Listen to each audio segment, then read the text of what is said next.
UFC 301 from Rio de Janeiro, Brazil. It is for the Flyweight Championship in the main event between the champion, Alexandre Pantoja, and the number 10 ranked Steve Erceg. Yes, the number 10 ranked Erceg is getting a shot at the championship, basically because Pantoja has somewhat cleared out the top of the division. Erceg getting a shot. We've got 14 fights on this card from Rio de Janeiro, Brazil, and in the co-main event, of course, Jose Aldo Jr. is back, and he'll be taking on Jonathan Martinez, a tough task for Aldo in his return fight to the UFC. Again, 14 fights on this card from Rio de Janeiro, Brazil. And folks, if you haven't yet though, make sure to hit that subscribe button down below for some more UFC here on the channel. We do one of these every single week along with the PFL and Bellator on the channel too. Let's get into the first fight here of this 14, and we will start things off here with Alessandro Costa taking on Kevin Borjas in the flyweight division. This is an interesting one, of course. You've got Brazilian fighters basically on every single fight of this card, and like we do sometimes with these cards, I did it with, I believe, the France card. We did it on the card, I believe in November with the Brazilians on the card as well, and in Canada with the Canadians. We're gonna keep track of how the Brazilians do on this card, at least how I'm predicting them to do. So we'll start things off here with the Brazilian fighter and Alessandro Costa taking on Kevin Borjas, who is from Peru. Borjas 0-1 in the UFC, coming off that loss to Josh Van, and Van Man has got really all of the hype surrounding him right now. You look at who he's about to fight, so he's going to get Tetsuro Taira. I believe UFC 302 or 303, that fight's coming up. But right, that's Borjas' only loss is to Josh Van. He loses it by unanimous decision, and you know what Josh Van's going to bring to a fight with you: constant output and pressure, and Van really started to take over that fight as it did go on. Right, Borjas wins the first round, Van takes over and wins the second two. Before that for Borjas, excuse me, wins on the Contender Series by unanimous decision, picking up a win over Victor Diaz. He fought an Inca FC over in Peru before that as well, and he's taking on his opponent here, Alessandro Costa, who is 1-2 in the UFC. But I want you to look at the two losses he has.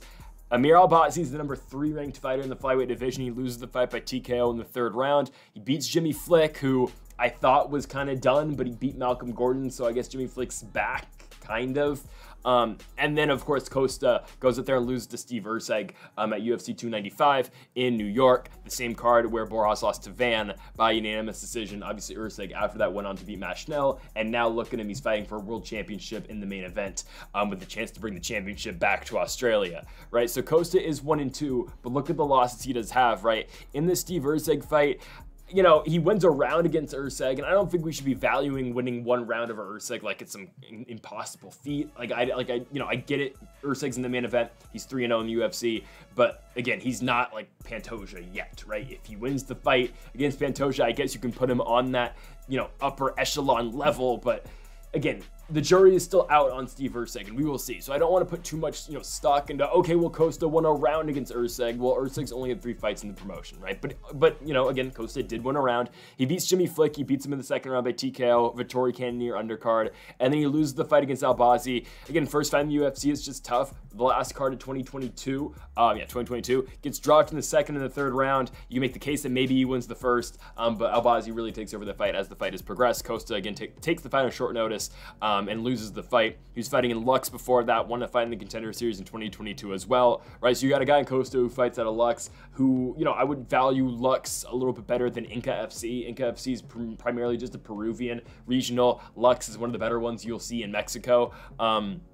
That and Combate, that Borjas has actually fought in as well. The one fight that he did lose outside the UFC was in Combate. I lost by rear naked choke in the 2nd round to Renzo Mendes, who is now 20-7 professionally.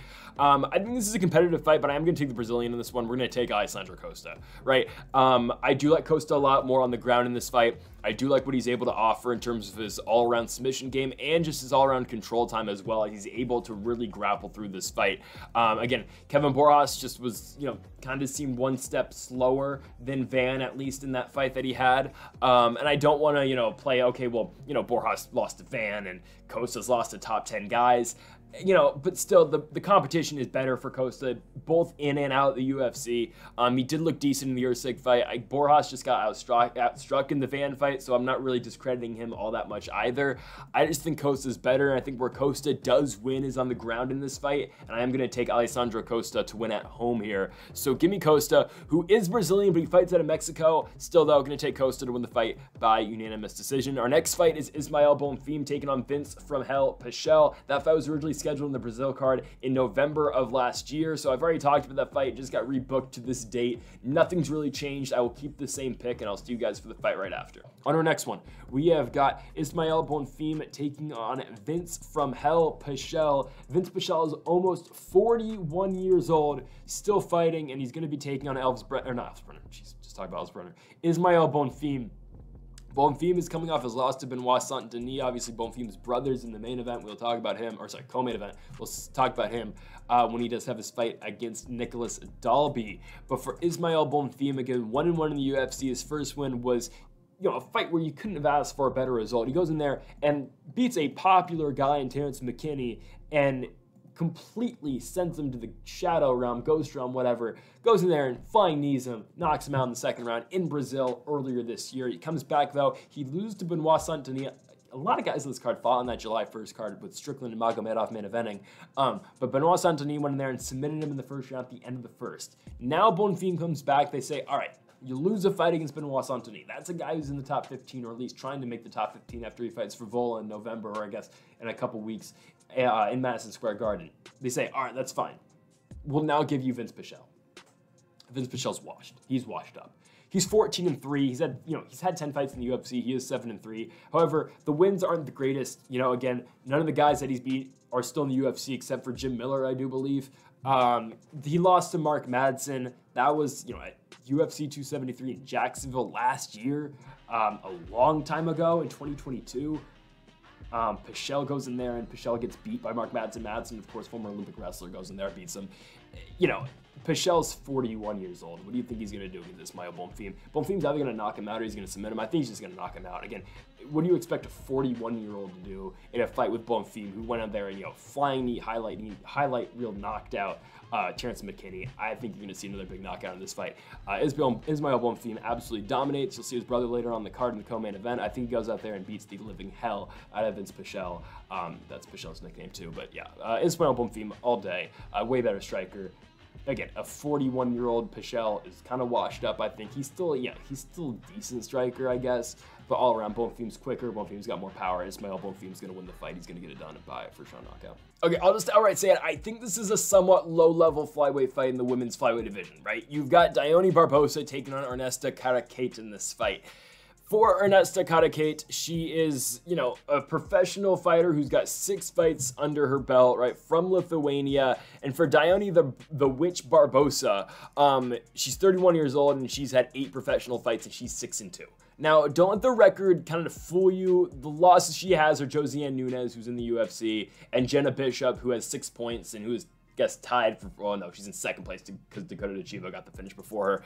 But she's fighting, you know, Jenna Bishop is a loss that Diana Barbosa has in LFA, and Jenna Bishop has got 6 points in the PFL season and likely will be in the playoffs, even though they booked her against Tyler Santos in the PFL's matchmaking. I don't want to say it's rigged, but it's complicated, and they definitely pick who they want to be in the playoffs, or at least they try to. That's a video for a whole nother day about how the PFL kind of, you know, Dakota Chiva's fighting Chelsea Hackett, and Jenna Bishop and Tyler Santos, 2 of the better fighters, have to fight each other.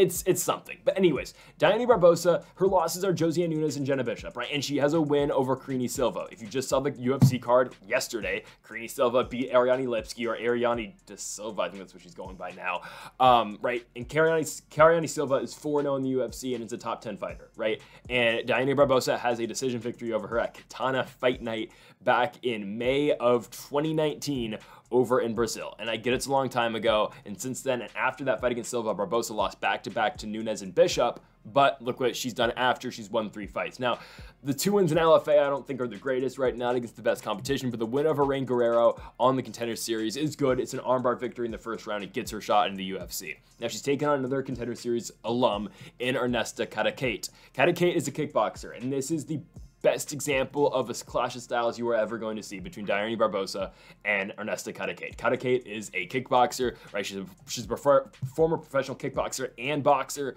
And you look at her fight in the Contender Series, and it's a scrap. It's a real good scrap against Carly Judas, right? It's a back and forth war on the feet that ultimately, though, is just won by Kareckaite. It's a split decision. The nod does go to her. Judas does try mixing it up with the grappling, but you look at the significant strike count.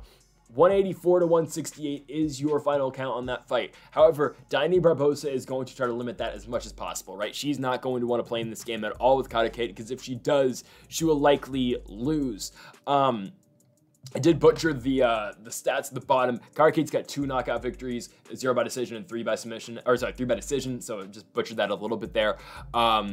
But yeah, Kareckaite has fought in different regionals, you know, around Europe, right? She fought, so she fought in a kickboxing promotion in Lithuania. Then she fought in Hexagon, which I believe is a French, French-centered promotion. And then KOK, I guess, they have fights in Estonia too. I don't know. She fought in Tallinn, Estonia at one point as well. So she's been fighting in various regionals in terms of both MMA and kickboxing in Europe. And for Diana Barbosa, right, she's been fighting in LFA most recently, right? You've seen her last couple of fights and then winning on the Contender by armbar in the first round, a fight that she was fairly well favored in, right? So far on the card, we have, you know, we've picked 2 fights and we've taken Brazilians in both of them. I'm going to take the Brazilian fighter again. I'm going to take Diana Barbosa. I'm going to take her to win the fight by decision.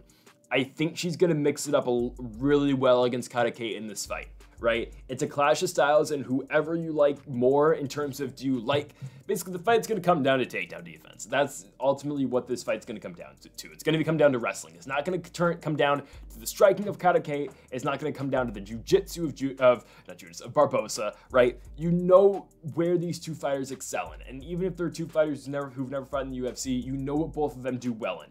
Where this fight's going to be won and lost is going to be in terms of wrestling, right? Because how does this fight get down to the mat? Well, it's going to be up to, can Barbosa drag her down, or can Kareckaite keep it on the feet?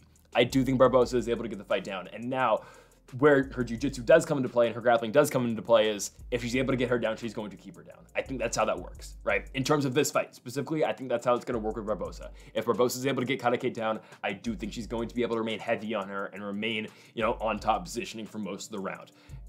To the point where maybe she's able to find a submission, sure. I don't think she's going to get the submission in this fight. I think we are going to see Barbosa, you know, get on top and kind of stay on top. That's kind of what she did in her 2 LFA victories after losing to Bishop in her first LFA fight.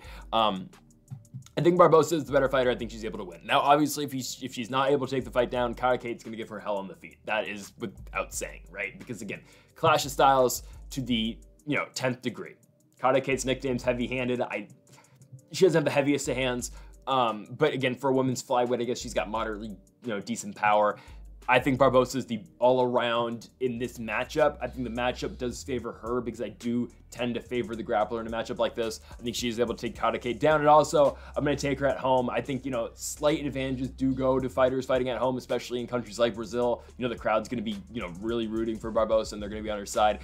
It's a very, you know, minuscule factor in fights, but I do tend to think sometimes that plays a factor. That's not the reason I'm taking Barbosa at all. I'm just kind of, you know, going on a little tangent here. I think Barbosa wins. Overall matchup wise, I do like her. I like her grappling. I think her wrestling is going to be enough to get the fight down. You saw in her fight against Guerrero, right? She is able to get a takedown and get the fight down. Guerrero did shoot on her successfully, but again, Barbosa was more than willing to engage in that grappling game. Kareckaite's not going to take her down, so it's going to be dependent on how Barbosa does get it down. I think she does, and I'm going to take her to win the fight by unanimous decision. Let's go on to our next one here. We're going to go to this fight between Mauricio Ruffy and Jamie Mullarkey in the lightweight division. Ruffy only 1 loss in the professional record, and I did today go back and watch that fight. It's against Manuel Sosa back in 2019. Sosa's a guy who is fighting in Bellator right now. He's a monster. Just beat Tim Wilde by first round knockout on the Bellator Champion Series thing that they're doing. Won on the PFL Challenger Series in 2023 as well. Manuel Sosa is a guy who's going to be around for a very long time in Bellator, right? Bellator is kind of thin in some divisions. He's likely going to be ranked at some point very soon in Bellator, right? If he's not in the PFL season, he's a guy that I could see in the PFL season eventually. But kind of how stacked some of those are, like, you know, he probably won't see one of the seasons, and he'll probably just be a Bellator guy. But for this fight, Mauricio Ruffy and Jamie Mullarkey, right, I went on that little spiel about Manuel Sosa. Okay, Mauricio Ruffy's good. He just got caught in that fight. Sosa kind of blitzes him, gets him back against the fence, and, you know, eventually just lands on him. For Ruffy, you know, since then, he has won 4 straight fights. He's got a win over Ronis Torres, a guy who was 41-8 at the time, a former UFC name who had 2 fights in the UFC all the way back in 2010, and 2 fights in the span of 2 months in 2010, losing back-to-back fights to Melvin Gillard at UFC 109, where the main event was Randy Couture and Mark Coleman. Chael Sonnen being Nate Marquardt was in the co-main event, and a loss to Jacob Volkman at UFC Fight Night. Florian versus Takanori Gomi. But anyways, that's who Ruffy beat to get on to the Contender Series, where he beat Raymond Magomedov. I didn't think he was going to win the fight, right? Magomedov's a guy who, you know, I saw fight in Eagle FC. I saw looked really good in the fight against Impa Kasanganay. He beat Kasanganay by split decision, even though I thought Impa should have won, right? I know I'm talking a lot about Ruffy's opponents here, but I'm just going on to say, like, the guys he's fought outside of the UFC have been pretty solid names, right? Magomedov just seemed to get a little bit tired in the Ruffy fight, and he kind of just, you know, wore down as the fight went on. You can credit that to Ruffy. Magomedov wasn't able to get his entire game off because he wasn't able to take down Ruffy at all points in the fight, and Ruffy was able to keep the fight standing. And right, when you look in that 3rd round, 45-15, and he outstruck him, it was a dominant striking performance as the fight went on for Ruffy. He really started to take over after probably losing the first 2 rounds in that fight, but did get the finish with 15 seconds to go in that 3rd round. He will get Jamie Mullarkey in this fight, a guy that I do really worry about his chin at times, right?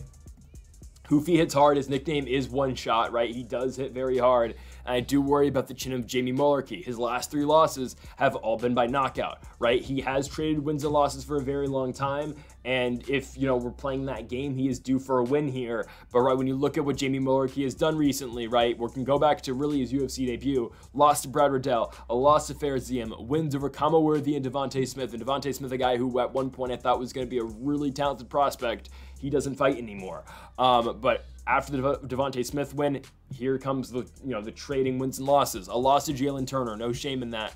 A win over Michael Johnson that I thought he lost. A win over Francisco Prado, and here we go again, losing to Muhammad Naimov by knockout, beating John McDessie, and losing to Nasrat Haqparast by knockout. Again, he's been knocked out 3 times in the UFC. It's not ideal. He is chinny. Yes, Mullarkey will come at you. He does have a striking game, and he's not horrible at it. Again, though, I just worry about his chin in a fight like this against Ruffy, who does hit very hard. You look at the fight against Nasrat Haqparast. Haqparast drops him in the span of 2 minutes on that fight card in the Apex. Yeah, he beats John McDessie, but does he really beat John McDessie? Like, you go back and really look at that fight. It's close, right? You can confidently say Mullarkey wins the 2nd round. You can confidently say McDessie wins the 3rd. The 1st round's razor thin. I thought Mullarkey lost that 1st round. I'm pretty sure I picked McDessie as well. Oh, I picked Mullarkey. Okay, but still, you go back and look at that fight. You can make the case McDessie wins it, right? In this fight, again, I just worry for Mullarkey's chin. When he takes on guys who hit hard, it doesn't always go well for him, right? Haqparast brought it to him. Muhammad Naimov, who is he the best UFC guy? He's 3-0 so far, right? Like, we'll really see when he gets a real test in Melsik Bagdasaryan in the summer. But Mullarkey, again, struggles with some of these guys, and you're getting a guy who, yes, you know, has not fought in the UFC yet in Ruffy, but a guy who hits very hard and a guy who's going to bring it to you. Right, Jamie Mullarkey's not going to mix it up on the ground. That's really not what he does. He did do it a little bit against Naimov, and he did do it a little bit against Francisco Prado, but his last 2 fights have been all striking. I think we do see some more of that in this fight, and in a pure striking fight, I really don't like this one for Jamie Mullarkey. I think he has problems with Mauricio Ruffy in this fight. I think the power game out of Ruffy does really give Mullarkey problems, and I'm going to take Ruffy to win the fight. I like him to take it by 1st round knockout. Again, at home in Brazil, I'm taking another Brazilian fighter, and so far, I've picked all Brazilians on this card. We are 4-0 with the Brazilians to start things off, but in this specific fight, I just like Ruffy to find the chin early. And again, against a guy who has been very chinny, I think Ruffy does take it. The way you beat Ruffy is by backing him up and really putting him on his back foot. And I get Mullarkey does have good output at times. I think Ruffy, though, is able to counter. I think he is able to catch Mullarkey coming in at some point in this fight, and I think he'll do it in the first round. Again, it just takes one. Ruffy hits hard, and Mullarkey's chin is not the best. We're going to our next fight here between Joaquim Silva and Dakar Klose in the lightweight division, and I'll be honest, I don't like the matchmaking here. I really think this is somewhat one-sided, and I've picked all Brazilians so far on this card. We are 4-0 with Brazilians here. I'm just going to say it right away. This is where this is going to end. I'm taking Dakar Klose to win this fight. When you look at what Dakar Klose has put together over the course of his UFC run, 10 fights, he's won 8 of them. And the 2 losses, okay, David Tamor, I'm going to like pretend I didn't see that. But the Beneil Dariush fight, right? The fight that he had, Dariush, you know, he had him. He had him, right? I mean, everyone's seen that fight, UFC 248, right? He's got Beneil basically dead to rights, and Dariush comes back and knocks him out. It kind of starts Dariush's little run until, of course, he lost to Charles, and he lost to Sarukian, and now I don't know if Dariush is ever going to fight again, right? But for Dakar Klose, since then, he has won 3 fights. He beat Brandon Jenkins, who is he really UFC level? He's not really. He went to the PFL, didn't do all that great over there. Beat Rafa Garcia, then beat Jose Aldo in his last fight, slammed him, and won the fight by TKO. Now he's getting a guy in Joaquim Silva who, you know, is coming off a win over Clay Guida. That's great, right? It's a fight that was closer than it probably should have been if you are Joaquim Silva. But again, Guida at this point of his career can still give you somewhat of a scrap, right? Before that, though, for Joaquim Silva, he fights Arman Tsarukyan. I don't know if it was, you know, better than we thought it was going to be, but it's just, I think everyone expected Tsarukyan to finish him earlier than he did in that fight. And obviously, I think there's no doubting Tsarukyan at this point. Obviously, you know, you look at the guy now, he's going to be probably fighting for the belt next. But before that, for Silva, right, beats Jesse Ronson, a guy who is not really UFC level either. He loses to Ricky Glenn. He loses to Nasrat Haqparast. He beats Jared Gordon. The Jared Gordon win does still stand out, but that fight was all the way back in Milwaukee, Wisconsin in 2018. And that's the last time you can really point to a very good victory for Joaquim Silva. Yeah, it's tough to pick this guy. It's really tough to pick him. Against a guy in Dakar Klose who, yeah, again, beats Brandon Jenkins, beats Rafa Garcia. The Jose Aldo win looks really good. He's beat good guys, even before the Dariush fight. And I know we're getting into fights in 2018 and 2019, right? But Venata, Green, Yagos, like, he's been beating good guys. My only problem with Dakar Klose is that, yeah, he's getting up there in age. He's 36 years old. Silva's 35, though. So in this specific fight, doesn't really play that much of a factor. But for Dakar Klose, it's now or never if he's going to make a true run in the top 15. And I don't know if beating Joaquim Silva really puts you closer to the top 15. Now, take Tapology's rankings with a grain of salt. They are basically fan rankings, right? So take them all with a grain of salt. But Joaquim Silva's ranked 42 in these fan rankings. Dakar Klose is ranked number 21. So I'm not saying that, you know, this is going to really matter in the fight, right? Because I still think Klose wins no matter what. It's just, Klose should be fighting better guys. If you're going to be making that push to the top 15 and to the top 10, he should be fighting better guys than Joaquim Silva. I saw him look for a Dariush fight after they both, you know, fought at UFC, what was that San Antonio, I think. He wanted the rematch of Dariush, right, because Dariush lost and Klose won. That's a fight that makes sense. I don't think he's going to get that fight. But if you are Dakar Klose and you are winning this fight, you're looking, I think, at a fight with Drew Dober. That's who you want next. Dober's a guy that can get you to the top 15, and if you can't beat Dober, well, then really you're not going to make a run in the top 15. But if you can beat Dober, then boom, that's a guy who should be fighting in the upper echelon of guys. So if you are Dakar Klose, again, 36 years old, it is now or never. He needs to win, he needs to do it right now. How does he beat Joaquim Silva? He keeps the fight standing, and he really just, you know, looks to unload with the strikes. And if not, too, I think he can wrestle. Like, I just don't think he needs, you know, as long as he doesn't fall on his back against Joaquim Silva, he should win. I do like the wrestling game at a Dakar Klose if he needs to go to it. But obviously, I think it will be the striking that does win him this fight. Again, I just think he's the better all-around fighter, and I think the matchmaking here is kind of ridiculous. I think they just kind of wanted to get Joaquim Silva on the card, so you give him Dakar Klose, but Dakar Klose is more than willing to win this fight, or more than, you know, he's more than able to win this fight. Just with the striking game alone, that's where I think we're going to see a lot of this fight contested. We've seen Joaquim Silva be chinned before. I think it happens again tonight. We're taking Dakar Klose out of Detroit, Michigan, I do believe. No, South Haven, Michigan. Yeah, I just know that because he's got the tattoo of Michigan on him. But still, I'm taking Dakar Klose to win the fight by second round TKO. Again, I want to see him in Dober. Right? It's a fight that can get him in the top 15. It's a fight that should happen. At 36 years old, again, he needs a fight like that. For a guy who also, if he wins the fight, is 9-2 in the UFC. Give me Dakar Klose to win. The Brazilians go to 4-1 on this card. Let's go on to our next fight here. We've got Jean Silva taking on William Gomis. William Gomis is 3-0 in the UFC. Now, there has been debate if William Gomis is the most, like, I wouldn't say fraudulent 3-0 in the UFC, maybe fraudulent. Like, is he really a 3-0 fighter? Like, does the record really, you know, represent what he is as a fighter? I don't think so.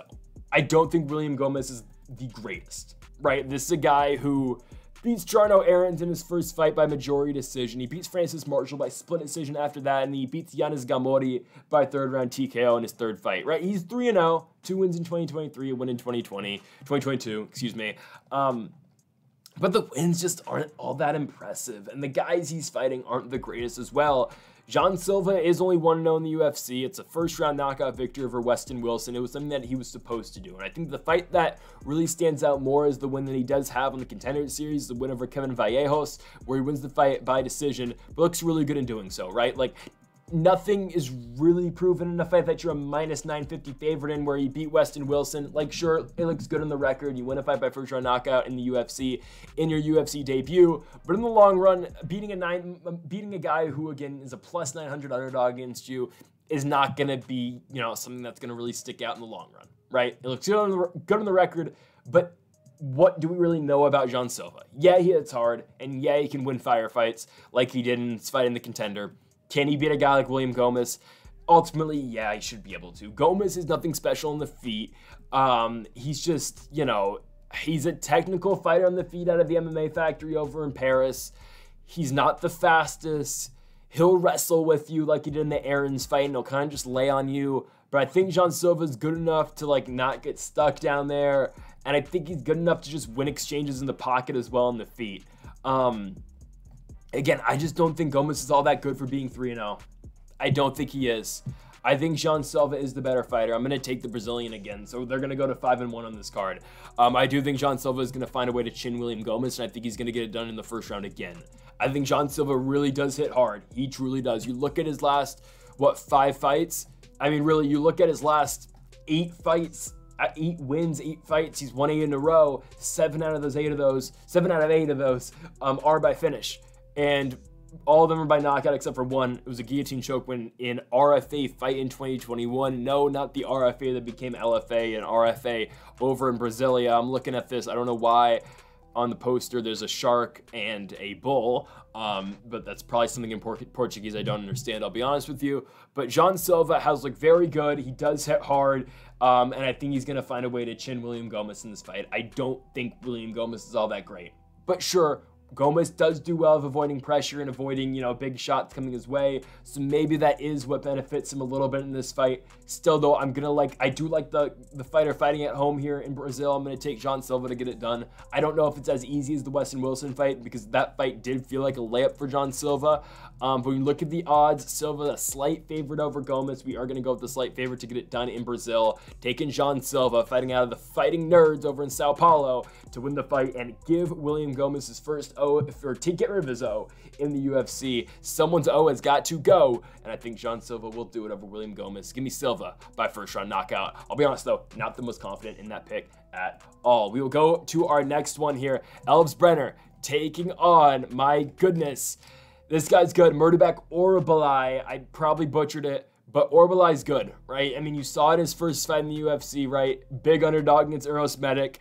I don't know if he was underdog against Eros Medic, but he took it at short notice. He was actually a slight favorite, but he's coming in on short notice. Somewhat unknown, fighting up a weight class at 170, goes in there and gets Medic down and submits him. Now, Eros Medic is coming off a victory over Tim Means on the Fight Night card that just happened last night, and you did hear in the post-fight interview out of Eros Medic, he was training his, you know, Muay Thai / kickboxing the entire training camp, and he comes up, you know, he gets an opponent switch at the last second, and he's taking on a guy who can wrestle, right?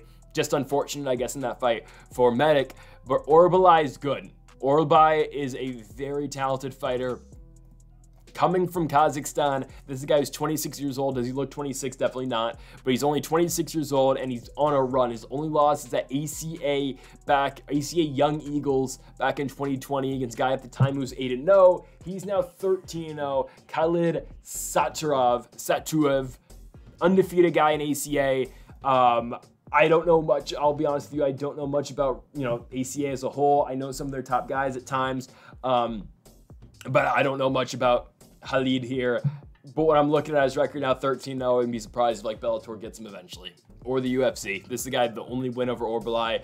Beats Orolbai by unanimous decision, right? But when you look at what Orolbai has been able to do, this guy has got powerful hands. He's able to drop you, and he's also able to get you to the ground and hold you down there as well. Look at the Orosmetic fight. 7 out of 10 takedown. 7 out of 10 on takedowns in that fight. So shot 10, landed 7, 7.5 minutes of control, eventually getting the neck crank late in that second round to win the fight. He's a dominant ground fighter, and he'll get Alves Brenner in this fight. Another guy who can really hurt you on the ground, but can also stun you on the feet as well. He's 3-0 in the UFC. A close win over Zubaira Tukhugov back in Australia at UFC 284. But then back-to-back wins by knockout over Guram Kutidzeladze and then Karnan Kruchwezi. I still don't know how to say that guy's name, but he beat him in Brazil, wins the fight by first round knockout. The more notable win is the win over Guram Kutidzeladze. Guram was winning the fight, don't get me wrong, but Brenner comes back, and kind of as Guram starts to tire, Brenner wins the fight late in the third round. So back-to-back knockout victories for Brenner. Can he step the takedowns and really, fight off of those, all-around Sambo game that Orolbai is going to bring? And the guy hits hard too. Like, this is a very fun fight because the winner of this fight is going to be highly promoted as one of the top prospects in the lightweight division. Like, this is an incredible fight between these two guys, right? Brenner, I believe his last fight was at catchweight. It was at 165, right? Yeah. So both guys going truly back down to 155 for this one. Brenner was a plus 475 dog in his his win over Guram Kutidzeladze, right? Both these guys are very talented. This is a really good fight. This is a really good fight between two guys who can hurt each other on the feet, and both these guys can win it on the ground as well. I think this fight's dependent on who lands that first big shot first, because whoever does that first damage really, I think, dictates where this fight does go, right? Because then it sets up all these opportunities for the takedown. It sets up all these opportunities in terms of the grappling as well. I like Orolbai to win the fight, though. I do. I think he goes out here and beats Brenner. So we are going to, put another loss here on the Brazilians. What, they're going to be 5-2 on this card, if I'm not mistaken. I believe this is the 7th fight. Yeah. They're going to go to 5-2. I think Orolbai wins. I'm going to take the Kazakhstani in this fight. I think he's able to, again, hurt Brenner with the power on the feet and then able to switch it to the takedowns. I think what does win Orolbai the fight is the power, but also it's going to be the wrestling too, because this guy's able to go in there and secure takedowns, and he's able to do it often. That's where I think he does find a lot of success. Do I think he wins the fight by finish? I don't know. I think Brenner's an extremely tough guy to finish on the feet, and extremely tough to finish on the ground as well because of his jiu-jitsu background. So I am going to take Orolbai to win the fight by decision. I think it will go the distance. But don't get me wrong, this is an incredibly big fight for the lightweight division between two guys who, again, are huge prospects. This is a huge fight. And the winner of this fight, seriously, they're going to try to skyrocket the winner of this fight to a top 15 fight next. I think so, right? Brenner's got a win over Kutidzeladze. Orolbai's gone up to 170, beat a guy at Erceg who's in the top 20, basically, top 25-ish. So we'll see, because Orolbai's first fight at 155 in the UFC. This is big. I think he wins the fight by decision. I think it's a really fun fight, though, and I'm very excited for it. So we'll see. I would not be surprised, though, if Brenner takes it. We'll go on to our next one here. Karolina Kowalkiewicz. She is back, and she's taken on Yasmin Lucindo. This is a very close fight for me. It is. And I know the odds, you look at them, all right, plus 245 for Karolina, minus 375 for Lucindo. This fight is a lot closer than the odds indicate. It is truly a lot closer than those odds show.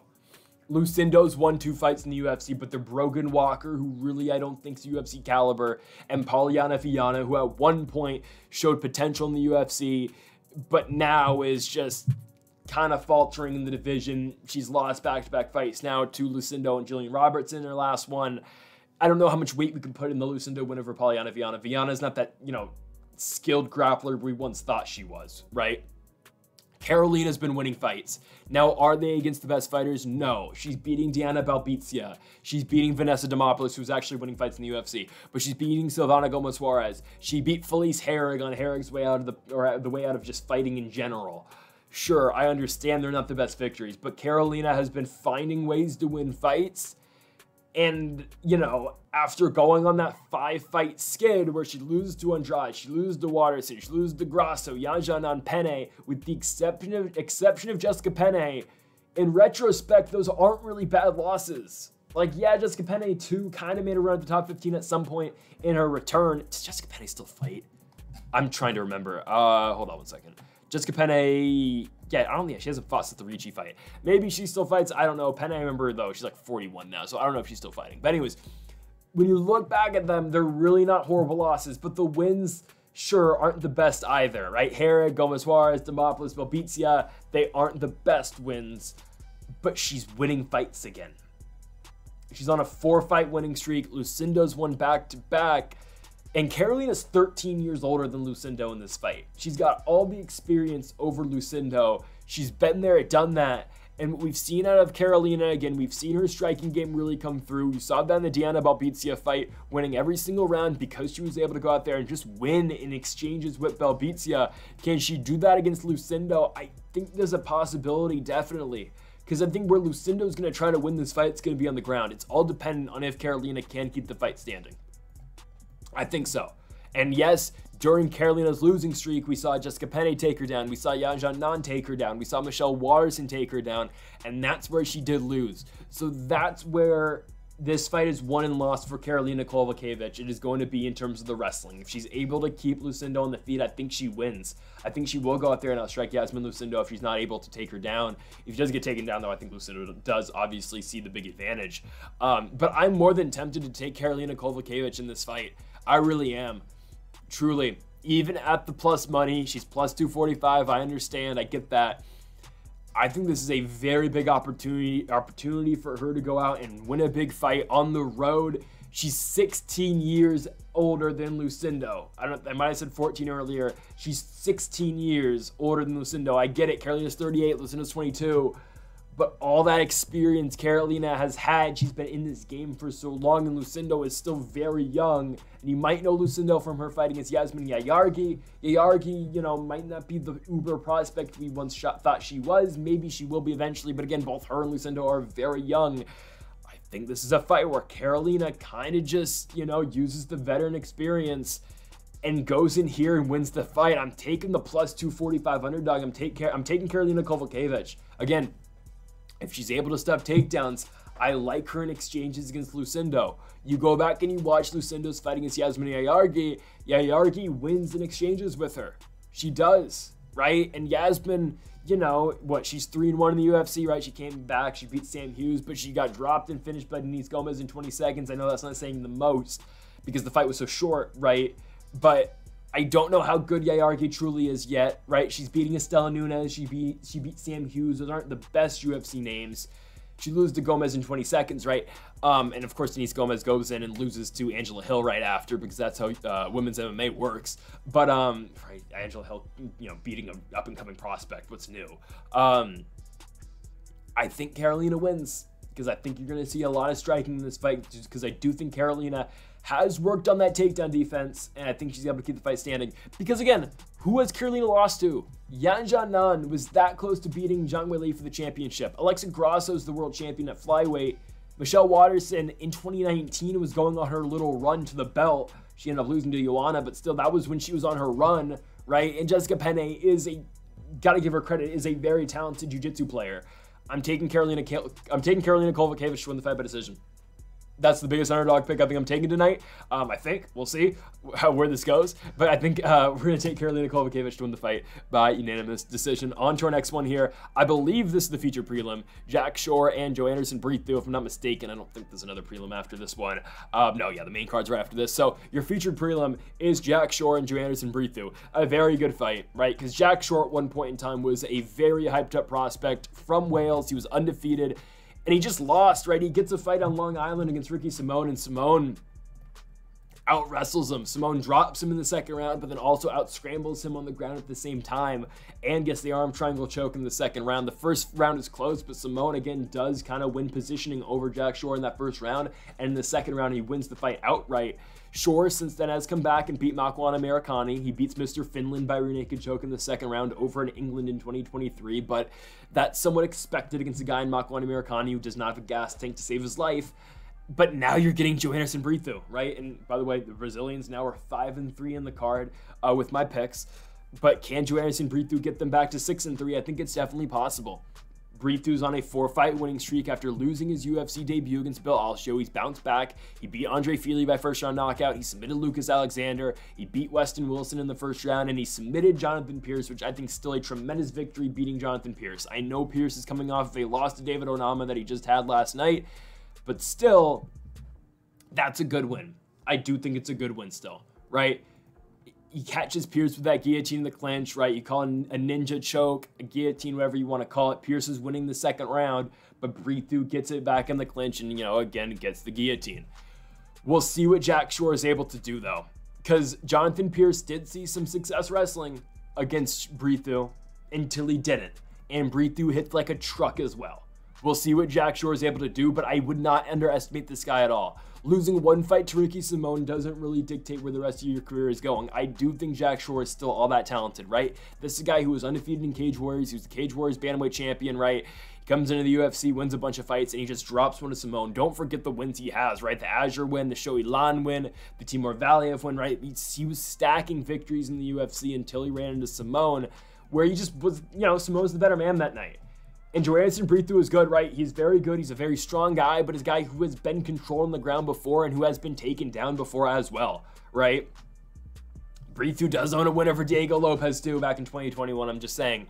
But we did see Bill Alcio go out there and outstrike Brito and you know, take him down and hold him down. But Brito since then has won 4 straight fights. It's a tough fight, it really is. Because I could really see this fight going either way. I could see Brito just really running through Jack Shore, keeping the fight standing and knocking him out. But I could also see Jack Shore going in there and really working his wrestling game and getting the fight down on the ground and really limiting Joanderson Brito in spots. But also, you got to think about this, right? Even in fights where Brito's losing on the ground a lot against, you know, like a guy like Jonathan Pierce, he bounces back and he gets that guillotine choke and he wins the fight in the second round. So you can really never count Brito out, and especially late in the fight too, if he's able to rock and wobble Shore, because the hands are always going to be there. This guy is, you see him on the screen, he is built. He is a very strong guy who hits very hard. Going into the video, I was going to take Jack Shore. I'm actually going to switch the pick. I'm taking Joanderson Brito. I just like what we get out of Brito in this fight. I'm going to take the Brazilian fighter, and we're going to take Brazil to go to 6-3. I think Brito does win by late knockout. I'm going to take him to win the fight late second round TKO. I think again Shore is going to get takedowns. I think he will. I think it's going to happen at times. But I do think Brito is able to get back up to his feet, and I do think Brito is able to rock and, you know, really put some punches into Shore. I don't know if Jack Shore has... I don't know. I'm close in this fight because I'm thinking also, like, can Shore get him down? Because, man, yeah, I don't know. I'm really split in this fight, truly. Because, yeah, Brito beat Jonathan Pierce, but look at the wins before that. Alexander's not the greatest. Wilson's not the greatest. I'm tempted to go back to Jack Shore, honestly. I've never done this. No, I'm going to stick with Brito. I'll stick to Brito in this fight. Even though I do think Jack Shore wins. No. I think Jack Shore can win. I think Brito wins. I think Shore can win. I just phrased that wrong. I am going to take Brito to win the fight. I think Brito's punching power is something that will decide this fight.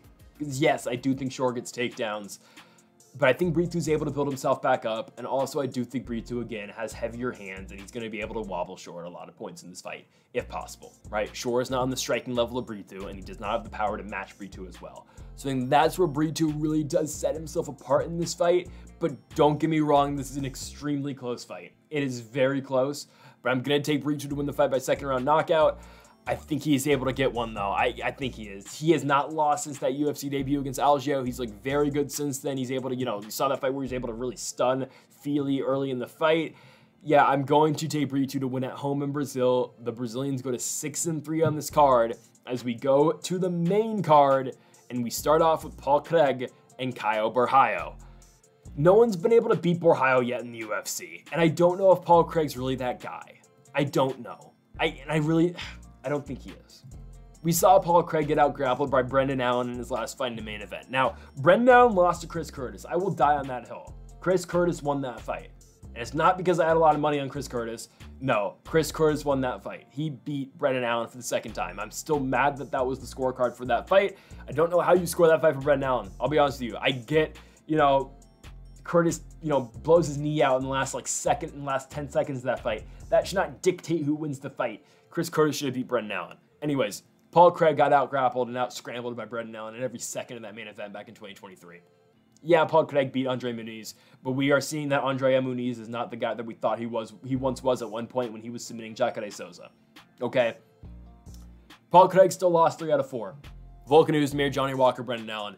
And he's been beat on the feet twice, Oezdemir and Johnny Walker, and he's now also been beat on the ground as well, and that's what happened in the fight against, not against Borralho, I think it's going to happen against Borralho, but that's what happened in the fight against Brennan Allen. Brennan Allen's able to, you know, ground him and get him down to the mat, and just eventually find a way to submit him. That's what happened in that fight. You know, I think this is just incredibly tough against Borralho. Who has been able to beat this guy so far? Nobody, right? He's lost once ever in professional fighting. It was his second fight back in 2015. He's an extremely tough match for anybody just because of the game he brings, right? And just kind of the way he fights. And he kind of, you know, again, in his last fight, he knocks down Abus Magomedov as well, but he wins every single round against Abus. He beats him without really wrestling. He just says, all right, I'm going to go out here and I'm going to go out strike the striker, and he did. And then when you see his game where he's not doing that, right, the Michal Zolshechek, when he takes him down, gets the submission. Makhmud Muradov, he's able to take him down, threaten with the submissions as well. Arman Petrosian, Gadzi Omar Gadziev, he's able to do that to everybody. And now, again, he's showing improvements in his game as well with the striking. Caio Borralho is a much better version of Paul Craig. He is a much better version of him. I think Borralho wins. I think he does it by decision. I don't know if he gets the finish, but the Brazilians go to 7-3 on this card. Again, I think Borralho might be able to finish Paul Craig in terms of strikes. He might be able to do it with a submission as well, but where does Paul Craig win? Craig needs to catch Borralho in a submission. I just don't see it. Borralho is too good. Borralho as a whole is too good to get caught in something like that. This guy's got a dominant wrestling game, and he's got very good BJJ as well. And again, the striking is, he keeps on showing new elements to his games and new wrinkles to his game as well with the striking that he is showing. Again, being able to drop Abus Magomedov, something that Abus was, you know, supposed to be better than Borralho at, the striking game, shows, you know, really talks lengths about Borralho's game and the improvements he's making, right? He might not be the most fan-friendly type of fighter, but he goes out there and he wins fights.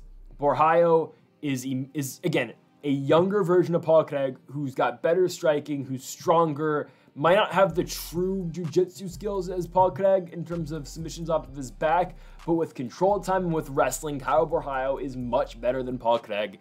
I think Craig is heavily outmatched in this fight. I just think he is. Because at this point, we've seen Paul Craig, again, I talked about it earlier, though, we've seen him outboxed by Oezdemir and by Walker, right, where he's not able to get the fight down. Well, then he just gets his head beaten in. And then we just saw him get out scrambled on the ground against Brennan Allen. I understand Allen's good, and Allen's a top 5 fighter. He lost to Chris Curtis, but still, I understand he's a top 5 fighter. Caio Borralho is a top 15 guy who will be in the top 15 for a very long time, and a guy who I would put on the same level of grappling as Brennan Allen. I would. I think Borralho's that good. I think Borralho's going to be a guy that's going to be in the top 10 very soon, if not after this fight. Caio Borralho wins the fight. I think he does it by dominant decision. Obviously, for Borralho's sake, you're hoping, you know, he's hoping that he can go out there and get a finish on a pay-per-view card and really put his name out there. He might be able to do so, honestly, if he kind of takes the same approach, somewhat of the same approach that he did against Abus Magomedov, and he says, you know what, I'm just going to go strike. I think I can knock this guy out, which I think he can. Maybe he does do that. I think, though, he does go out there and, you know, try to just out-grapple Craig, which if he does, I think that's great. I just don't know if he's able to get the submission. We'll see. I think, again, all-around control, though. Borralho's not going to let Craig go anywhere. Give me Caio Borralho to win the fight by unanimous decision. On to our next main card fight. We are going to Michel Pereira against Ihor Potieria. Originally supposed to be Makhmud Muradov versus Michel Pereira. Now we get Ihor Potieria, the Ukrainian, instead. Potieria, you know, he's bounced back, right, after losing 2 in a row to Olberg and Rodolfo Bellato. He beats Robert Brysek in his last fight by unanimous decision. It's a fight that he does miss weight in. He's over by 1.5 pounds, but still, He's going to get Michel Pereira in this fight. For now, I think Potieria is still booked against Shara Magomedov. I think they still have that fight listed. I don't think he's going to be able to fight that fight because it's really going under the radar to some sorts. I think Michel Pereira is putting on, a really good win streak right now. Like, look at what he's been able to do. Michel Pereira has not lost since the Diego Sanchez fight where you legally need him. But truly, if you take that fight away, he should be 8-1 in the UFC, and he should be on an 8-fight winning streak. Or sorry, 6-fight winning streak. Still though, a 7-fight winning streak. That speaks volumes. It speaks volumes to the game of Michel Pereira and the way he's been able to evolve as a fighter. Now, he was supposed to get the Wonderboy fight. He just missed weight in the fight against Wonderboy. Wonderboy didn't want to fight him overweight. I understand that. It's fine, he missed down that opportunity, but since then he's won 2 fights back-to-back in basically a minute, right? He knocks out Petrosky in a minute, and then he submits Michal Zolszejczyk in a minute at UFC 299 in Miami. Now he's back on a pay-per-view card. Michel Pereira fighting at home. Yeah, he's gonna win. Brazilians go to 8-3 with the Michel Pereira victory. Ihor Potieria, I have seen go out there, and I've seen him get outstruck before. Bricek was not the guy I thought he was going to be going into the UFC, right? Bricek looked really good in Octagon, right? He was the guy over there. Came into the UFC, I thought, all right, they're giving him a very favorable matchup against Ihor Potieria. He loses. Okay, Potieria saves basically his run in the UFC, but we've seen Ihor knocked out 3 times already in the UFC. I talked about this earlier with Jamie Mullarkey, right? We've seen this guy knocked out 3 times, and what's different between Mullarkey and Potieria is Mullarkey's lost by decision before. Potieria only lost by knockout. First fight in the UFC. Loses, I believe, the first fight at UFC 277 in Dallas on that Peña Nunez card. He loses against Negamedianu Nikolai, I think he's going by now, by second round TKO. Carlos Ulberg, excuse me, did what he's supposed to do to Potieria, but knocks him out in the first round. Bellato finishes him on the ground in the second round.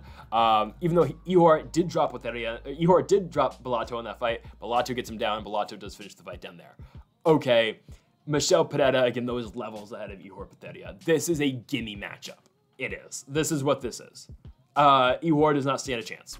I mean, you see it with the minus 400 odds for Michel Pereira. It does seem a little bit obvious here, but this is a huge mismatch. I would put I would give, like, even when you look at Michel Pereira's last opponents, even like his last 3 guys, I'd still take Petrosky in a fight over Ihor, I think. I'd take Michal Zolszejczyk in a fight against Ihor, and I'd definitely take, I'd take Ponzinibbio in a fight. I wouldn't say definitely, but I still would take Ponzinibbio in a fight against Ihor Potieria. I understand mixed martial arts math doesn't work like that, but Michel Pereira has fought better guys, and this really just does feel like a fight. And also, like, I think he'd beat Muradov as well, the original fight for this card. But still, this feels like a fight that they're saying, all right, get Pereira on a main card of a pay-per-view, get his name going, have him win on the main card, and then we can see him in maybe a fight night main event in front of a crowd. I wouldn't be against that. Michel Pereira, there's a reason he's 96% picked on Tapology compared to Ihor's 4. Yeah, Michel Pereira is going to knock the guy out in the first round. Okay. And also, credit to Potieria. He has looked better at 185, right? In that one fight against Bricek, he looked better at 185 than he did against those guys at 205, other than the fight that he beat Shogun in Brazil the last time he was in Brazil, so he's going to get really booed coming out here. But he did miss weight in that last fight, 185. Still doesn't matter. Pereira is going to beat him. I think they should really be looking for this guy to get in the rankings. Unfortunately for my guy Chris Curtis, Pereira might take his ranking, even though actually no, I think Paul Craig should fall at the rankings with a loss here. So I think Chris Curtis will probably actually stay in the rankings. So I think Pereira will slide in at number 15. Chris Curtis is out with injury. He's probably not going to fight Borralho. Probably not going to fight Anthony Hernandez. Probably not Hamzat. Give him Jack Hermanson. Let's see that. Let's see Michel Pereira, Jack Hermanson. I'm totally down for that fight because Hernandez is fighting Dolidze. I don't think Kyle Borralho Pereira makes the most sense. Yeah, that's the fight that makes sense for me, though. Michel Pereira should be fighting up the rankings in the next fight after going down to fight Potieria here. Give him that. I think Hermanson Pereira is a fight that you can do if the UFC, you know, they're not going to do this because they don't go places anymore. Go back to Denmark. Go back to Copenhagen and have Hermanson fight in Denmark. Or go fight in Sweden. Do a card there. Hermanson's coming off a win over Joe Pyfer. Do that in the crowd main event of a fight night. They're doing Derek Lewis and Rodrigo Nascimento in front of a crowd in St. Louis, Missouri. It's not selling all that well. You know, I'm not going to be in the Midwest still when I'm leaving the Midwest in a week, but if I still was in the Midwest, I'd try to go to that. Of course, going to Louisville too. Like I'm in Indiana right now. I'm leaving, but like, you know, they're going to they're going to St. Louis next week. I'm leaving the Midwest next week, but they're going to St. Louis in 2 weeks, and they're going to Louisville, Kentucky the month after. And of course, like, that's right before I'm leaving, but right after I'm leaving. But anyways, besides the point. Michel Pereira should be fighting these guys. Like, they're putting, he should be fighting in a main event of a crowd fight night. They're putting Derek Lewis and Rodrigo Nascimento in front of a crowd. I know it's not selling well right now, but it's going to eventually probably be at least 80% full, if not sold out by the time of fight night. If they can do that, they can put Michel Pereira and Jack Hermansson in front of a crowd. If not in Europe or Brazil, probably put in the States somewhere. They won't. If it's in the States, it'll be in the Apex, but it's enough of my anti-UFC Apex rant. Still, Michel Pereira wins the fight. He'll get it done by first round knockout. Just give this guy a better opponent next. That's all I'm asking. To our next one, Anthony Lionheart-Smith taking on Vitor Petrino. I'm not that high on Petrino. I don't think his last fight was all that great. I'll be honest with you. I don't think he's very great. But is he good enough to beat Anthony Smith? Probably. Now, Anthony Smith will surprise people sometimes. He will surprise you, and he will give out good efforts. Like, that's kind of a weird way to put it, but Anthony Smith will surprise you sometimes. So I don't think it's a sure thing that Petrino beats him, because Anthony Smith has fought high-level guys before. Has he always weathered the storm and beat them? No. But the fight I want to look at is Jimmy Crute, right? Jimmy Crute was supposed to be the next big thing, kind of, in the light heavyweight division. Jacksonville, main card of a pay-per-view. Anthony Smith beat him and kicked his legs out in the first round and won the fight. Jimmy Crute has not won a fight since, right? Anthony Smith, is coming off a loss to Khalil Roundtree Jr. Roundtree's going to be getting a fight against Jamal Hill next, where I think he actually probably does win because Hill's coming off a knockout loss. I'm surprised Jamal Hill's fighting so quickly, but still.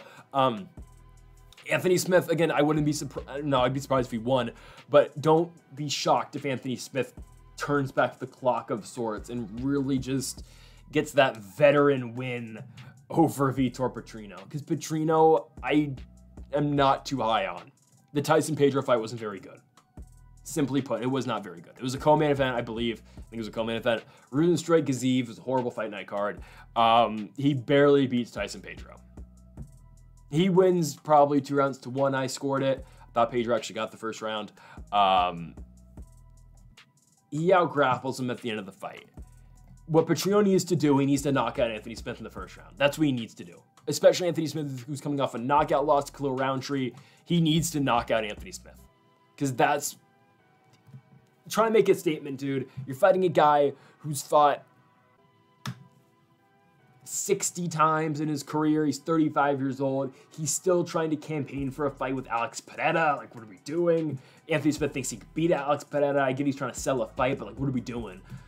Vitor Petrino should chin Anthony Smith here. Will he? I don't know. I'm going to take him to win by knockout in the first round. Okay, I'll take him. I'm going to take the 26-year-old Brazilian, send the Brazilians to 9-3 on this card. I will take Petrino to win. Now, I'm not all that confident that he actually gets it done. By knockout, I think he wins. I think he wins regardless. By knockout, though, I am a little bit concerned. I think you might see Petrino go back to his wrestling base, or his jiu-jitsu base that he has done multiple times, right? He saw that Anton Turkalagi fight. He did that against Petrino, right? He submitted Petrino. He knocked out Modestas Bukauskas. That's kind of what I'm looking at here, right? Like, if he can knock out Bukauskas, kind of the same, or knock out Smith, kind of like what he did against Bukauskas. I just hope we don't get a stinker like he pulled in the Pedro fight. Like, the UFC's really gifting him a huge opportunity here. UFC main card against the guy Anthony Smith, who has main evented multiple fight nights for the UFC. He's actually main evented a pay-per-view for them before as well. You're fighting a top 10 guy. Go out here and get the victory. Win by knockout. Put yourself on the map. In Brazil, go do it. I think he can. Again, Smith was just knocked out 5 months ago, 6 months ago. It's not, it's a decent amount of time for a chin to heal. So I'm not too concerned about that with Anthony Smith. I just think Petrino, skill-wise, should be able to knock out Anthony Smith. He should be able to. I like his wrestling to beat Smith. On the feet, though, that's where I get a little bit concerned. If Petrino's not able to get the knockout early, does he start to tire? Anthony Smith will bring a fight to you, right? He will do that. He will push forward. He will try to get a good fight out of you. That's where I'm a little bit concerned.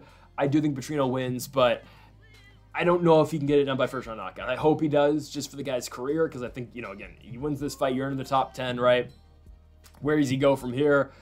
Fight against, like, Volkan Oezdemir, I think, could be next. Right? You look at the top 10 of the UFC's light heavyweight division, it's kind of weak. Pereira's the champion, Prochazka's 1, Ankalaev's 2, Hill, Blachowicz, Rakic.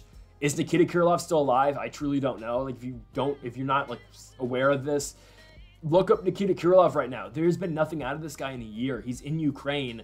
Is he alive? I truly, like, legitimately, I don't know if the guy's still alive. I hope he is, but there's been nothing about Nikita Krylov. He has not said anything in a year.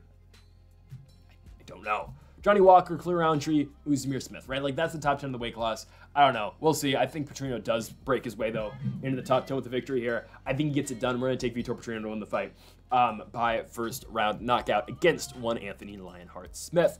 To the co-main event of the evening, Jonathan Martinez taking on Jose Aldo Jr. It is the return of Jose Aldo. He is back, and he's in Brazil, right? He's not unbeatable in Brazil. Let's just be honest. He's not. He's lost twice in Brazil before, right? He lost to Max Holloway in Brazil. He lost to Volkanovski in Brazil.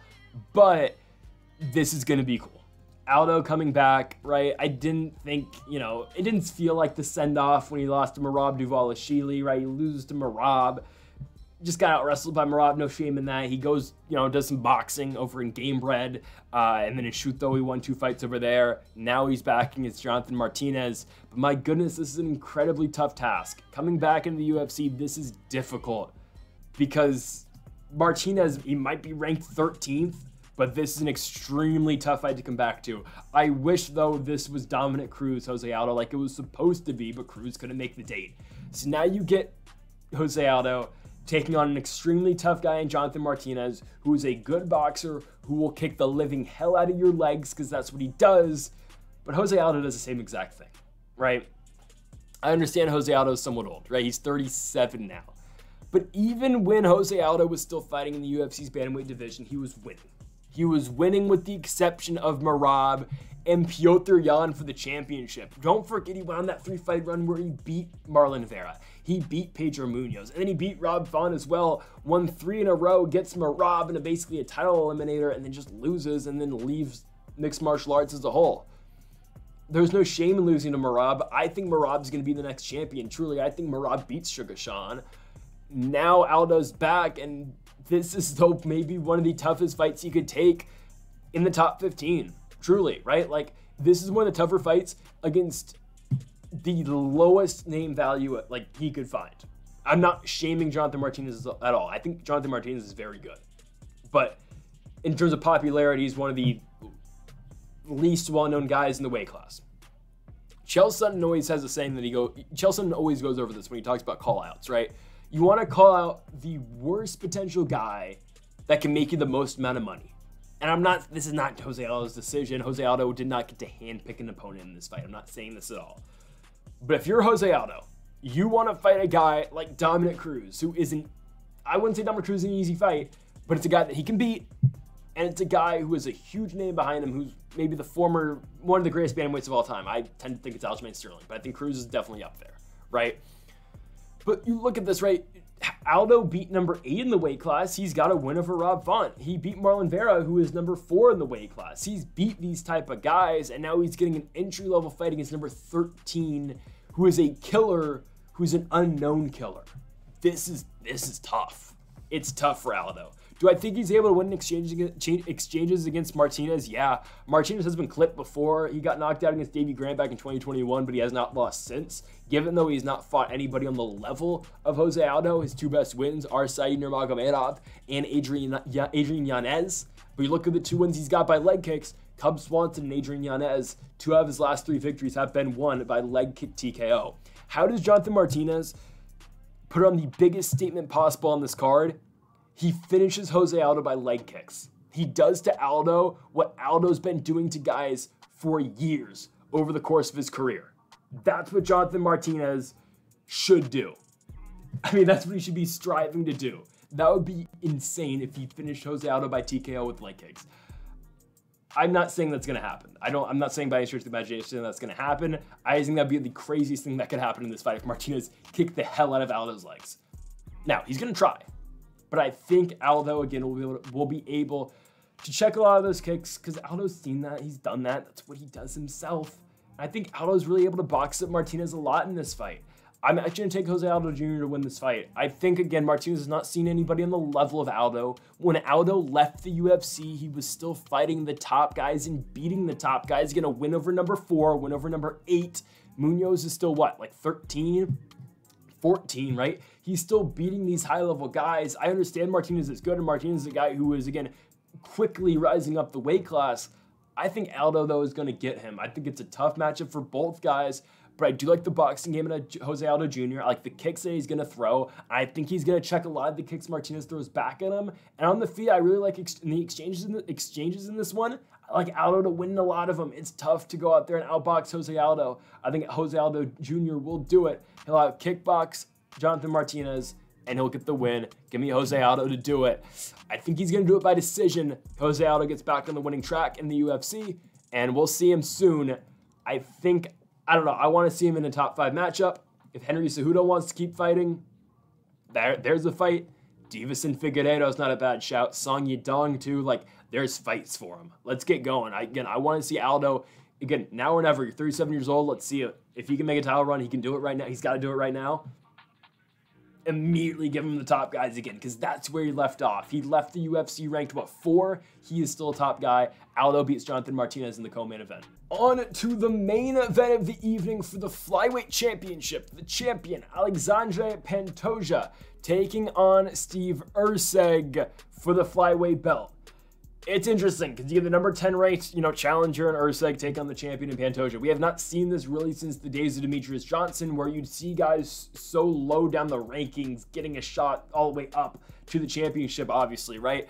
But Erceg raised 3-0, and is he the most deserving of the championship shot? No, but it's just kind of a product of the guys Pantoja's already beat. It was either this, Mokaev coming off a very, underwhelming win over Alex Perez, who Perez in his own right just beat Mateus Nicolau, or Brandon Royval, who Pantoja's already beat twice, but did come off of a victory in Mexico City over Brandon Moreno. Personally, I would have given the shot to Royval.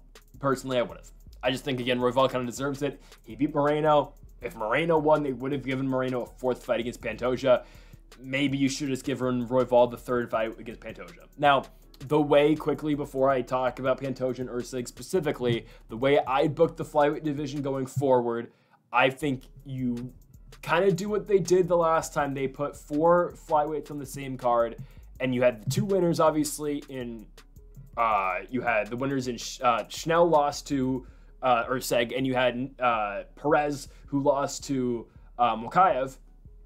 And the UFC was glad, all right, Mokaev for the title shot or Erceg for the title shot. I think you do the same exact thing later this summer, early in the summer. You have Brandon Royval fights Alex Perez, who just won, and then you have Amir Albazi go fight Muhammad Mokaev. Put them both in the same card. Whoever has the better win goes out and gets the title shot next. And you also do Kai Kara-France versus Manel Kape if Manel Kape ever fights. And the winners of the Manel Kape Kai Kara-France fight, and whoever doesn't get the title shot out of that little, 4 flyweight, little tournament, I don't know, but whoever, fight and you get the shot, whoever doesn't get the title shot then fights the winner of Kai Kara-France and Manel Kape. That's how I do the flyweight division. Brandon Moreno's not fighting anytime soon. I think that's how you do it. Tim Elliott's there, but I think Elliott can wait for the winner of Josh Van and Tatsuro Taira, because again, Elliott pulled out the fight initially against Taira anyway. He can wait for the winner of Van and Taira. So, you look back at this fight, though, you need a champion, and Pantoja's been one hell of a champion, right? He's already defended the belt once, but he wins it off Moreno. He defends against Royval. Now he gets a main event in Brazil, and the Brazilians on this card, I have picked them to be 10-3 so far. Can they go 11-3 if Pantoja wins? Now, I think Pantoja obviously has the grappling advantage. I think that goes without saying, right? He does. But Erceg has done a pretty good job so far in the UFC defending the takedowns, right? Alessandro Costa, a guy who fights earlier on this card, went 1 for 6 on his takedown attempts against Erceg, right? David Dvorak went 1 for 3. Matt Schnell went 0 for, or didn't even try one. And again, Erceg showed that he's got heavy hands and he can strike with the best of them. I would be a little bit concerned with Pantoja, though, because Erceg can potentially catch him. Pantoja leaves himself in spots where he does get rocked sometimes, right? We've seen it before where guys are able to connect. All right, my memory card is full, so we're going to finish the video like this. I'm sorry, there's bars on the screen. Actually, I could probably fix this real quick. We've seen Pantoja in spots before where guys, where guys are able to connect on the chin, right? Royval is able to connect at times against Pantoja. He didn't obviously finish him. Matt Schnell didn't drop, but really rocked Pantoja when they fought in Busan, South Korea in 2019. Figueiredo dropped Pantoja back in 2019 as well. He is susceptible to being hit. But can Steve Erceg really drop him in this fight? I don't know. If he does, Erceg's going to win the belt, right? If Erceg drops Pantoja multiple times in this fight, I think he wins. But can he's the question. And we've never seen Erceg against a guy with the level of jiu-jitsu that Alexandre Pantoja possesses. Pantoja's on a whole nother level from some of these guys. He is, right? It's a huge difference going from fighting David Dvorak, who's a borderline top 15 guy, Alessandro Costa, who's not even in the rankings, and Matt Schnell, who's been knocked out multiple times and like number 12, to fighting the world champion. And a guy who has consistently beat the best, Manel Kape, Brandon Royval, Alex Perez, Brandon Moreno, Brandon Royval. Again, he has beat the top guys. He knocked out Matt Schnell in the first round back in 2019. Again, I talked about that earlier, but he's already done that against Schnell, right? I understand Erceg's got heavy hands, but I feel like this is a levels fight. Pantoja is on truly a different level than the rest of the division. He is the #1 guy at this point. And sometimes he does have these fights. Even when you look at the Royval fight, he looks like he's dead tired. He's completely gassed. He still finds a way to get the takedown. He still finds a way to ground Royval in that fight. And that's something that's going to be absolutely huge in this fight. Erceg has not seen someone with the level of grappling that Alexandre Pantoja holds. And I think ATT's Pantoja, American Top Team's Alexandre Pantoja, is able to get Erceg down and really give him trouble down there. I'm taking Pantoja to win. I think eventually he will find this submission, getting Pantoja to do it by 3rd round submission.